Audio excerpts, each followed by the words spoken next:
What I'd like to show you is this area here. It's a bit boring because they're all green. So this one is my Graptopetalum, mendozae, marinae. That's all growing and they're growing nicely. They're nice and big in here. Look at them, they're so cute. So cute, chubby. Now, this one is covering my Echeveria agavoides number 40. This is number 40 here. Because it's grown in the shade where the cobwebs are with my little owl. Hello. Hello, Hootie. Now, Hootie the owl. Now, this one has gone green. Okay, see? Can you see the red tips? So that plant, normally, if grown in the sun, will look like this. This is my Echeveria agavoides number 40. Hello there. My name is Liz, a self-confessed succulent addict. Welcome to my channel, Growing Succulents.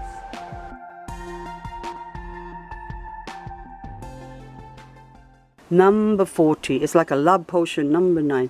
So number 40, and look at the babies. It's like 1, 2, 3, 4. Is that 4? Okay, 4 babies.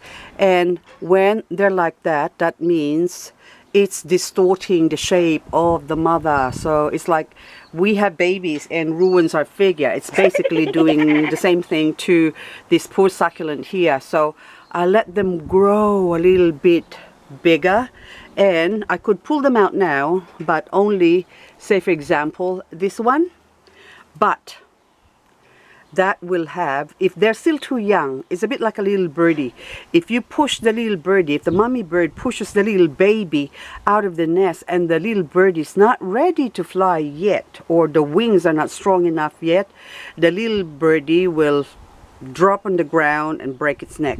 So succulents are the same thing. So it's all relative to everything. Human, plants, we all living things, anything that grows. We all want to live. We don't want to die.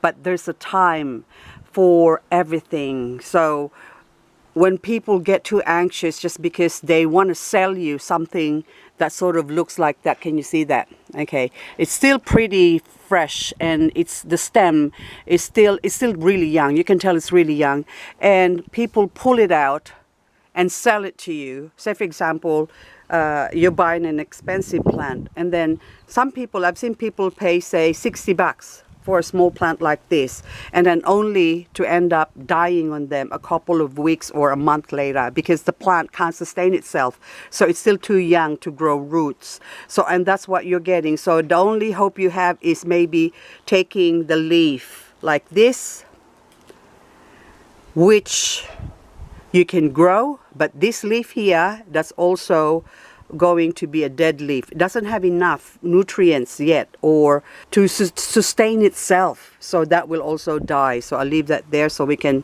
revisit that later on and show you that it will be all shriveling up like this one's here. See, so now let's go back to, so agavoides number 40, grown in the sun. Now compared to our agavoides number 40 here, which is really green.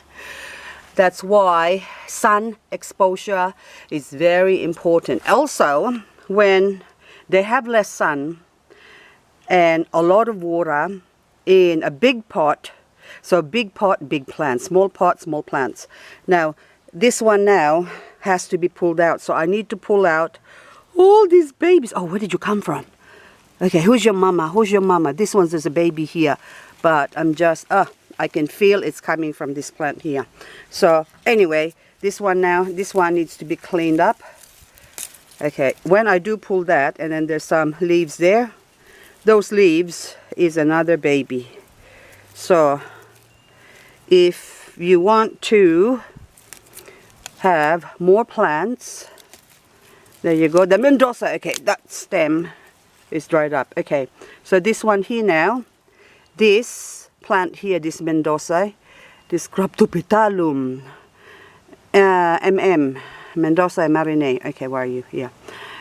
This whole plant here, that's already terminal. That's going to die. So there's no point keeping a dead plant. What you want to do with that one is just take off. Although sometimes they will grow some new plants from the edges on the stem. But with this one, I just want to, so if I sort of chop it off from, say, there, okay, that one that's left over there, that might grow. So there's no guarantee. Some will grow and some won't. See, like, say, for example, this one. I've broken this off before. And you can see that leaf there with a pop. Can you see that? So it's hanging off there. Let's just pull it off. Okay, so that's a oh, broke it off. Anyway, don't come off. Oh, it broke off. No, it did not. So this one now, see, the little leaf got shaken and it's just hanging off there because I hit it before. And now the little pup has grown. So little babies, you can see that. So cute. No roots yet. But if I want it to grow roots, then I would put it somewhere, just say here, where the weeds are, which is not going to last very long. Let's go throw it in the cage there. There you go. That cage there is supposed to be my throwing medium, but I still have to do something with that one. But now this one now, what I like to do with this one is take the leaves, half of them, like those ones, not going to live. They're going to die. This one has chance of surviving. There you go. So that's what I do. Now that one there, more where there's going to be flowering. Okay, so there you go. Now I'll deal with this later on. See, I got lots to do. Oh, Lola, look at my beautiful Lola. Okay, beautiful Lola. But do you need watering? No, they don't. Oh, really? Sort of 50-50. There's a bit of softness. And if I let them dry out, they will grow, color up like that. Like that. And like those. Beautiful. This one is Graptopetalum paraguayense. This is my paraguayense. Look how big it is. Or ghost plant. So big. Look at that. Beautiful. But you can make them grow compact as well. And oh, how cute are you? Now this one is my red edge or lipstick. Echeveria agavoides lipstick. And look how cute. I really prefer the shoots like this than this one, because I think this one you can put it in a small pot and keep it compact and cute. And okay, let's go have a look here. So that stem will grow. It will grow. So you have two leaves, two nodes. Okay, so those stems here, if you remove that, okay, and leave it,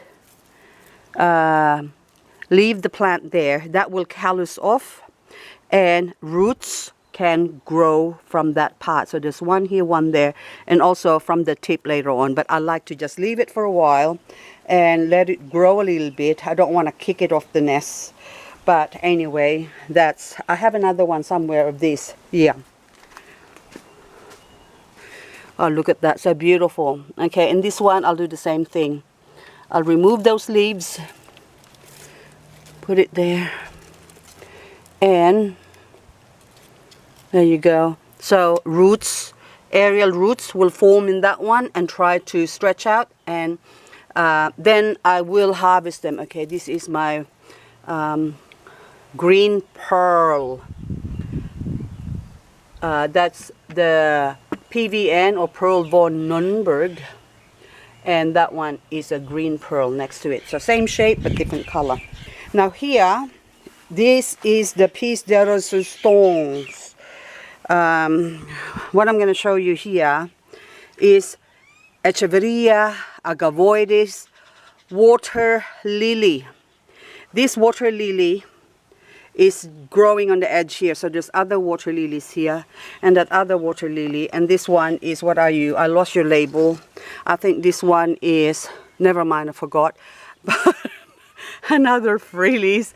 I used to remember that it's a bumpy thing. But anyway, I forgot the name now. I think it could be, never mind. I forgot the name, but then I can see the bump. See the bump. I lost the label. Oh, there it is. Babylon, I know. See, I know it's Babylon. There you go. Babylon. Okay. Now, this is a very special plant. So if I pull back, can you even see the difference now? So you've got green, green, green, and this one is sort of white. And why is it white? Because it is forming what is called a silk variegation.